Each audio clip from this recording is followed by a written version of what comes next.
આજનો વિષય આત્મા શું છે અને શરીરથી અલગ કેમ છે. સર્વસ્ય ચાહમ દિદી સન્નિવિષ્ટઃ મતઃ સ્મૃતિર્જ્ઞાનમ પોહનમ ચ. દરેક દિલમાં વસેલા શ્રી કૃષ્ણને મારા વંદન. આ છે તમારા અંતરના દરવાજા ખોલવાની યાત્રા. અહીં વાત કરીશું મનના આંચળે છુપાયેલા તત્વની. જીવનને સરળતાથી નહીં પરંતુ અધ્યાત્મથી જીવવાનું. આ છે તત્વમસી, વોઇસ ઓફ શું. તું જ પરમ સત્ય છે. શરીર મારી આસપાસ છે પણ હું એ નથી. આ વાક્ય કેવા સરળ લાગે છે, પણ જો આંખો બંધ કરીને ખૂબ ઊંડે ઉતરો તો આ શબ્દો એક એવા દ્વાર ખોલે છે જેનાથી આત્માનું અસ્તિત્વ ઝળકે છે. ભાન બને છે કે જેને આપણે હું કે મારું કહીને ઓળખતા આવ્યા છીએ. મારા હાથ, મારા પગ, મારું આ, મારું તે, એ તો એક જીવનભર બદલાતું રહેતું માધ્યમ છે, એક તાત્કાલિક નિવાસ સ્થાન. અને હું તો કાયમ રહેણાંક છું, જે બદલાતું નથી. જુઓ, બાળપણમાં જે શરીર હતું એ હવે નથી રહ્યું. અવાજ પણ બદલી ગયો છે. લાગણીઓ, વિચારધારા, ઈચ્છાઓ બધું બદલાય છે. પણ અંદર કંઈક એવું છે જે એ બધું જુએ છે, અનુભવે છે, પણ પોતે બદલાતું નથી. એ આત્મા છે, એ હું છું. ઉપનિષદોએ કહ્યું છે નેતિ નેતિ, એ આ નથી અને તે પણ નથી. એટલે એ શુદ્ધ સત્તા છે, જ્ઞાન છે, આનંદ છે. ભગવદ્ ગીતામાં કહ્યું છે ઉપદ્રષ્ટાનું મંતા છે ભર્તા ભોગતા મહેશ્વર પરમાત્મે અતિ ચાપ્યુક્તો દેહે અસ્મિન પુરુષ પરઃ.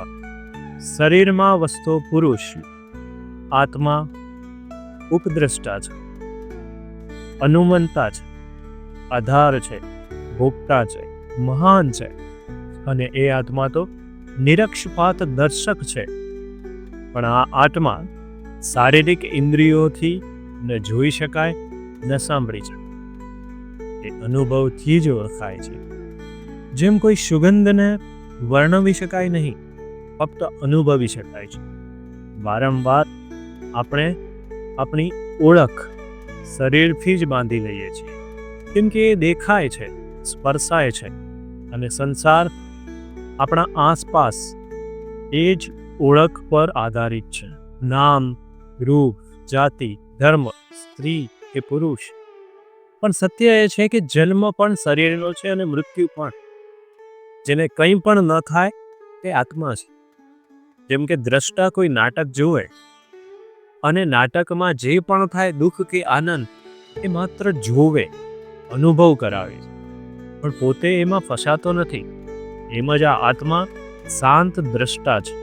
શારીરિક દુઃખ ત્યારે થાય છે જ્યારે હું એ માનું છું કે હું આ શરીર છું.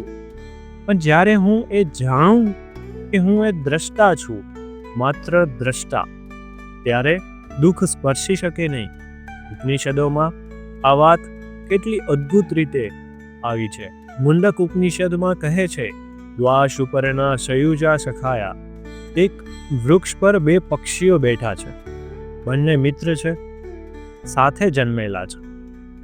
એમાંથી એક પક્ષી ફળ ખાય છે, કડવા, મીઠા, સુખ દુઃખના અનુભવ કરે છે. બીજું પક્ષી કંઈ પણ ખાતું નથી, માત્ર શાંતિથી, નિર્વિકારપણે જોઈ રહ્યું છે. ખાતું પક્ષી છે જીવાત્મા, જે આસક્ત છે, અનુભવમાં લિપ્ત છે. જોઈ રહેલું પક્ષી છે શુદ્ધ આત્મા, જે સાક્ષી છે, અપ્રભાવિત છે, અસંગ છે. પણ શું એ વાત જીવનમાં લાગુ પડે છે? આત્મા જન્મતો નથી, મરતો પણ નથી. તો પછી શા માટે આપણે ભૂલી જઈએ છીએ આ સત્ય? કેમ કે શરીરનો ભ્રમ, મોહ અગ્નિ જેવો છે. એ માણસને એટલો વશમાં રાખે છે કે એ એને પોતે ભૂલી જાય છે. પણ અંતરમાંથી જો ક્યારેય અવાજ આવે કે તું એ નથી, ત્યારે સત્ય તૂટે છે અને શોધ શરૂ થાય છે. તત્વમસી. તત્વમસી એ ઉપનિષદનું મહાકાવ્ય છે. તું એ જ છે, તું શરીર નથી, તું ભગવાન સાથેનું ચૈતન્ય છે. એ ચૈતન્ય કદી ન મરે ન કદી જન્મે, એ માત્ર અનુભવી શકાય. જેમ કે કોઈ શાંત સરોવર હોય અને એમાં તારો પ્રતિબિંબ પડે, પણ એ તું નથી. એમ જ આ જગત એ આત્માનું પ્રતિબિંબ છે, પણ આત્મા એ તું છે, જેમ છે તે. હવે પ્રશ્ન એ નથી કે આત્મા ક્યાં છે, પ્રશ્ન એ છે કે તું ક્યાં સુધી એને ભૂલતો રહીશ. તું શ્વાસ નથી, તું હાથ નથી, તું અવાજ પણ નથી, તું એ શાંતિ છે જે દરેક અવાજની વચ્ચે છે. તું એ શૂન્ય છે જ્યાં બધું મેળવીને પણ ન પહોંચે. જ્યારે તું ઊંઘે છે ત્યારે પણ તું જ છે, પણ અવરોધો નથી. બસ એ અવસ્થા જ આત્માની છે, અવિચલ, અપરિવર્તનશીલ, શાશ્વત. આત્મા એ શબ્દ નથી, આત્મા એ ભાવ છે, એક જીવંત અનુભૂતિ જેવો પ્રેમ છે. કોઈને દેખાડો નહીં આપી શકે, બસ અનુભવી શકે છે. આત્મા એ અદૃશ્ય છે, પણ અસ્તિત્વથી ભરપૂર છે. જેમ અંતરમાં પ્રકાશ હોય પણ તેને જોઈ શકાતો નથી, પણ એના દ્વારા બધું જોઈ શકાય છે, એવું જ આત્મા છે. એ તારા અંદરનો દીપક છે. આજે બસ બેઠા બેઠા જો તું આંખ બંધ કરીને અંદરના શ્વાસ સાથે જોડાય, તો તું શરીરનું ચિંતન છોડીને અંદરની શાંતિ તરફ વળી જશે.